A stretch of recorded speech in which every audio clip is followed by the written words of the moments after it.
영국이 유럽연합을 탈퇴한 지 4년여가 지났습니다.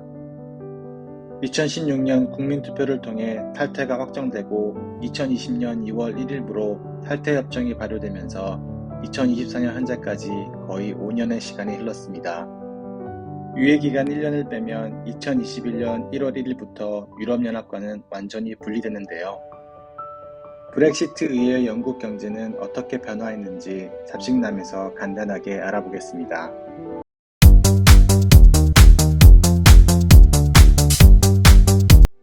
유럽연합에서 발을 빼는 과정도 쉽지 않았고 국민투표의 결과도 박빙이었던 브렉시트 과정. 지도에서 보시다시피 스코틀랜드와 북아일랜드를 제외하고 잉글랜드 지역에서의 강력한 탈퇴 요청으로 결정되었었는데요.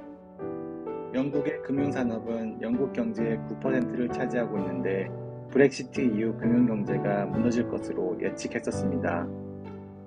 하지만 2024년 3월에 발표된 금융중심지 지표에서 미국의 뉴욕에 이어서 세계 2위를 유지하고 있습니다. 브렉시트 이후 지표가 급격히 하락하긴 했었지만 2020년 이후로 다시 상승했으며 특히 핀테크 산업에서 미국에 이어 세계 2위를 기록하고 있습니다. 즉, 영국은 미국에 이어 세계에서 두 번째로 큰 금융서비스 수출국이자 세계 최대 금융서비스 무역 흑자국으로 아직 건재합니다. 하지만 브렉시트 이후 400여 개의 금융회사들이 본사와 지사를 런던에서 다른 유럽 도시로 이전했습니다.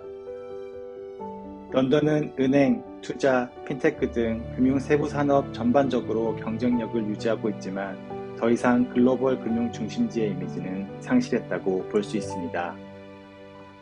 브렉시트와 코로나19 팬데믹, 러시아 우크라이나 전쟁 이후 고물가 등의 영향이 복합적으로 작용하면서 영국 경제는 부진한 성장 중입니다. 2022년 10월에는 물가 상승률 11.1%를 기록하며 세계에서 유일하게 두 자릿수 상승률을 기록했으며 2024년 3월 기준은 3.2%로 많이 낮아진 상황입니다. 또한 2019년 대비 2023년 경제 성장률이 고작 1%에 그치며 최근 부진을 겪는 독일을 제외하고는 꼴등 수준입니다.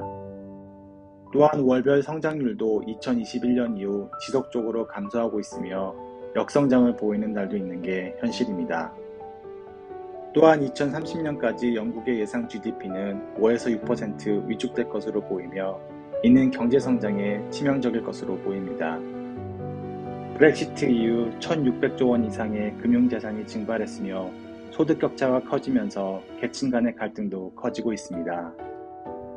많은 영국인들이 유럽연합으로 돌아가길 원하고 있지만 현실적으로 가능성은 매우 희박해 보입니다. 새로 당선된 노동당의 키어 스타머 총리는 영국의 즉각적인 변화를 예고했는데요. 유럽연합과의 대화를 통해서 영국 경제를 살려보려고 노력할 것으로 보입니다. 하지만 유럽연합으로의 복귀에는 대부분의 전문가들이 부정적인 의견입니다. 단지 단절된 유럽연합과의 경제적 협상을 통해서 부진한 영국 경제 성장에 힘을 쏟을 것으로 보입니다. 브렉시트 이후 영국의 경제 상황이 매우 좋지 않은 것은 사실입니다. 하지만 금융산업이 여전히 버텨주고 있고 새롭게 바뀐 정부의 경제 정책에 따라 나아질 것이라는 조심스러운 전망이 있습니다. 오늘은 브렉시트 이후의 영국 경제 현황에 대해서 간단하게 알아봤습니다.